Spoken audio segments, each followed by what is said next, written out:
What's up, y'all? This is your boy, Eddie Jackson. This is Drop That Podcast. This is Fight Talk. But before we get into Fight Talk, this episode is brought to you by Layback TV, over 10,000 channels, movies on demand, every sports channel, all the languages. Go on your Apple stores and your Play Store, see how you can download it on your apps, okay? Now, let's get into some Fight Talk, okay? So, the announcement for UFC 333 in Abu Dhabi has officially been announced. The whole card, to be honest. Wow. We're in August, and October's card is already official. You know what I'm saying? So, I only stuck with the obvious. You know, we got Volkanovski versus Imavov for the featherweight championship. We got the third fight of the trilogy. Peter Yan versus Marab Delashevli. I can't even say the name, so we're going to call him Marab. For the bantamweight championship. I think Volk could actually pull this one off. I don't know. Jan, I mean, someone gave me this little clip of Jan pretty much giving outstanding left kicks to people's livers like Marab and O'Malley and Jamie Rivera. We don't know how to defend that. I don't know what's going to happen. We got Volkov, number 2 ranked heavyweight, taking on, let me see, his name is Kunaviv, and he's number 5 ranked. See, this is interesting because months back, after Josh Hokit defeated Derek Lewis at the White House card, I stated that it only made sense for Hokit to face Volkov. With Volkov taking on the number 5 ranked fighter, this only tells me that Josh Hokit is possibly going to face Alex Pereira for number 1 contendership.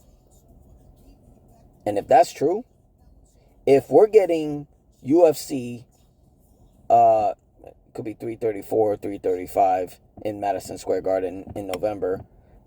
If we're getting the main event, let me see, what is it? Tom Aspinall versus Cyril Gane, heavyweight undisputed championship. And in the co-main event, Josh Hokit versus Alex Pereira. Yo, that sells itself at Madison Square Garden. Sells its fucking self. And it only tells me that because Hokit, back-to-back fights, Curtis Blades, and now Derek Lewis, all finishes. He's entitled to either a title shot or a big marquee fight that leads to a title shot. And that just tells me it's Alex. And we got number 5 ranked featherweight, Arnold Allen, taking on number 13 featherweight, Aaron Pico. I could be wrong, but why do I feel like they're giving an opportunity, a bias opportunity to Aaron Pico, even though they wanted to sign him badly? Fresh featherweight from Bellator, PFL. And they're giving him an opportunity. You got to prove yourself, right? They're not giving him number 12 or 11, 10, 9, anything. They're giving him a top 5 featherweight. After that performance with Leon Murphy being knocked out by an elbow, spinning elbow, we're giving you an opportunity to fight and win, or even finish and get your ass back in the top 5, or even for the first time. They need fresh featherweights. Aaron Pico versus Alexander Volkanovski will be dope. Will be super dope, and this is an opportunity. Aaron Pico there's a lot of pressure on him. I'm just saying. So, let's get into the real nitty-gritty shit, okay? So, Clarissa Shields defeats her, I think Kay Scott, I believe her name is, to win the WBA and WBC middleweight championships as a heavyweight champion. She went back down to middleweight. And she dominated. Left hook, fucking finished her. Yo, 3 fucking towels for Clarissa's opponent entered the ring. I have seen many, many boxing fights in my day. I've seen motherfuckers KO'd, TKO'd, which means technical knockout, referee stoppage. They passed the 3 knockdown rule.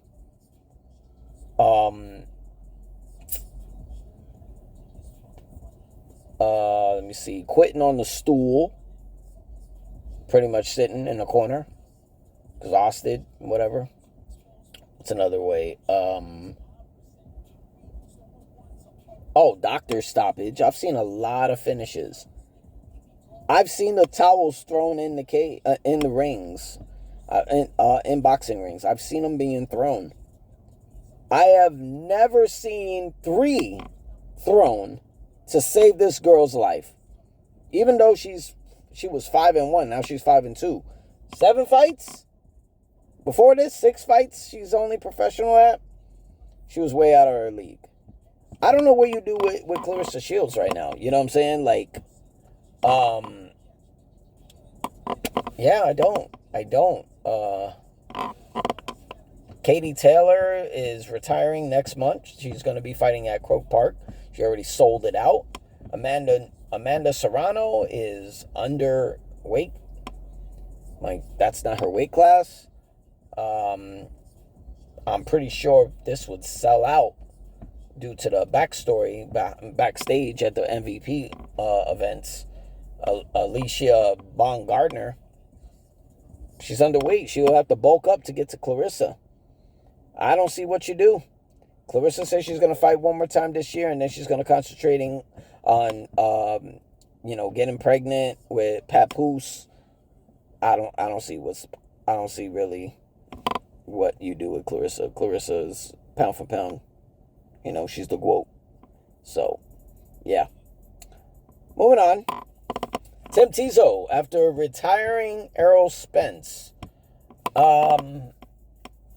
Word is, his next fight is already official, and it will be announced soon, against former undisputed super welterweight champion at 154, Charlo. What the hell, they keep giving Tim all these fighters that have been gone for 3 to 4 years. Errol Spence's last fight before fighting Tim was against Terrence Crawford. His first defeat, he suffered, lost the undisputed championship. Jamel got all his belts at 154 stripped, but his last fight was against Canelo. Out of his realm, basically. He wasn't even ready for him. I guess it'll be good. It's a natural 154 pounder. I mean, Charlo is one of my favorite fighters at 154. I just don't see what he can do. Just saying.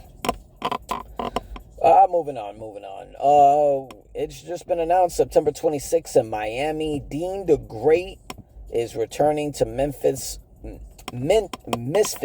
Boxing and DAZN to face former 2-division UFC champion and Olympic gold medalist Henry Cejudo. That'd be interesting.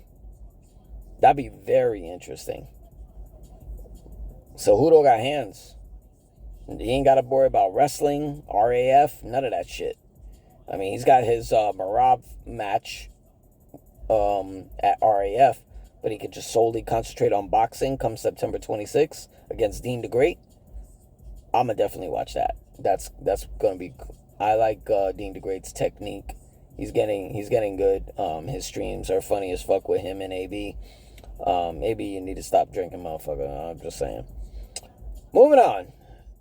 This Saturday is going down. The WBA welterweight championship of the world is going to be defended finally after over a year, as Rolly Romero defends his WBA championship against former WBO 140-pound champion and former undisputed 135 champion Teofimo Lopez. His first fight since losing his WBO championship against Shakur Stevenson. I don't know what kind of Teofimo we're going to get, but I got Rolly Romero on this one. Definitely. I got Rolly Romero all fucking day. Yeah, I think this is going to be a show-in because he's comfortable at 147. This will be Teofimo's first fight. They're calling it Vegas versus New York, but it's going to be Vegas home field advantage for Rolly Romero. So, shout out Rolly. I got Rolly this Saturday. What we got next? Oh, we got Monday Night Raw with WWE had a ad that pulled up Tyson Fury versus Anthony Joshua coming soon to Netflix and Ring Magazine. I think we could call it already official. Word got out. It's November 20th at Madison Square Garden.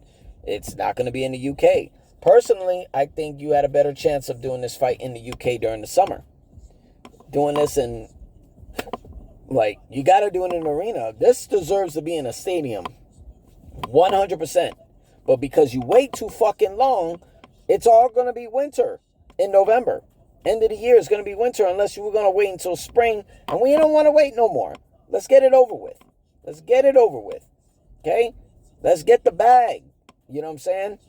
Madison Square Garden, hey, if you got to do it in America, do it in fucking America, okay? At least it's even playing field. Both got to fly, okay? Tyson Fury, Anthony Joshua. Looks like it's going to be on Netflix. Ring Magazine.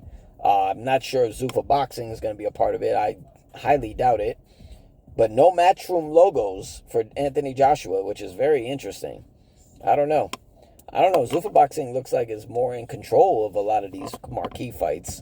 If you look at Ryan Garcia versus Conor Benn in September, you don't see no golden boy, and the champ is a golden boy fighter. You're just seeing nothing but Ring Magazine and Zuffa Boxing.